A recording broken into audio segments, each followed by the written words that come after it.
Really the aim of the project is to develop this new idea called Welfare Bricolage, and it's a way of describing how people mix up a whole range of different resources to address their health concerns. What do people do when they have a problem, a health problem that they want to deal with? We're researching in Lisbon, Bremen, Uppsala and Birmingham, and obviously 4 different countries. Each of those has a different welfare regime. We looked at 2 neighbourhoods in Birmingham. One was Handsworth and the other was Edgbaston. Handsworth we selected because it has a very long history of diversity and a relatively deprived area as well, whereas Edgbaston is more recently diversifying. Lots of people have moved into the area over the last 10 years, and it's also upwardly mobile as a neighbourhood. There is some evidence of gentrification in Edgbaston. Challenges very much relate to issues around language, so the ability to communicate their needs to particular providers. There's also issues around transiency, so many people move into the area but also move on very quickly, so there's lots of movement in and out of these areas, and that can be quite difficult for people to develop relationships with others and indeed with the providers who are delivering services. Even whilst the resources of the neighbourhood can be in theory be the same to all individuals, there is this differential ability to access those types of resources that are there, and in the context of bricolage, the ability to combine and bring those resources together in different ways. Clearly certain individuals have more opportunities to do that than others.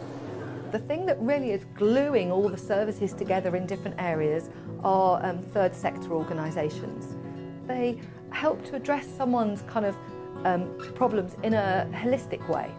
So looked at the whole individual and actually tried to work with them to address a myriad of their problems. And then this was quite effective in helping them to access support for their mental health, to access decent food and so on. Handsworth Welcome started over 10 years ago as a response by churches to suddenly asylum seekers just being placed in Handsworth and a real need for help and support. And it's now become a weekly drop-in for asylum seekers and refugees on Fridays, where people can come, find support, find good food, cups of tea, and have a good chat and laugh and cry. In the Handsworth area, there are many asylum seekers and refugees who've been placed here, who haven't got a choice where they live, who have just been literally dumped in a house with many people. And these are people who have been torn from their country, who are suffering from, I would say, mental health problems, from distress, who've seen terrible things that none of us would ever want to see. And we need places like this where people can come and they can share what they want to share. We never ask people to divulge things. We're not the Home Office. We're here to support people.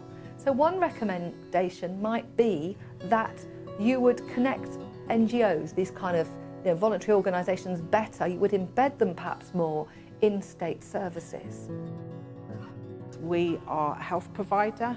We help people with a supportive environment. So people with mental health problems can come, people with anxiety, loss, separation, bereavement can just come and be themselves. We're a safe place where people can come, they can get support, they can get signposted to different places. And that's really important as someone's holistic health. And I think this is something that can be replicated throughout not just Birmingham, but throughout the country and throughout other countries.